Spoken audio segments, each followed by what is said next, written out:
Buongiorno, sono Alessandra Scudellera, dirigente del settore qualificazione delle produzioni agroalimentari.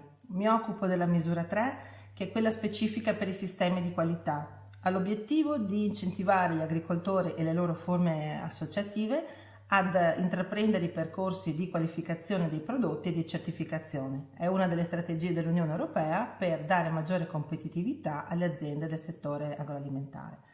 Il Veneto è fra le regioni che ha più strumenti e marchi per valorizzare i prodotti, 36 denominazioni per i prodotti agroalimentari, 52 per i vini, 3 per le bevande alcoliche, 1 STG, la produzione biologica e 62 disciplinari al marchio regionale QV per la produzione vegetale, la produzione integrata e 4 per il settore zootecnico.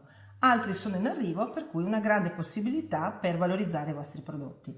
Sono previsti nella misura 2 interventi. Il primo rimborsa totalmente i costi dei controlli, delle certificazioni e delle analisi per i produttori che aderiscono in maniera aggregata a questa misura, quindi attraverso i consorzi, le associazioni, le organizzazioni di produttori.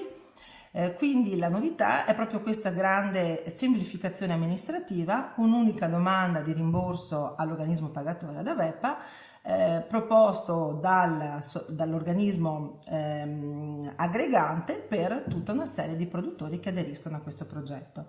Queste forme associative che aderiscono per il rimborso dei costi della certificazione avranno dei punteggi di priorità anche nella misura per le attività di promozione. Il secondo tipo di intervento prevede un sostegno alle forme associative per tutte le attività relative alla promozione, quindi la partecipazione a fiere, a mostre, l'organizzazione di convegni anche scientifici, i contatti con i clienti, con la grande distribuzione e il materiale promozionale, informativo e pubblicitario.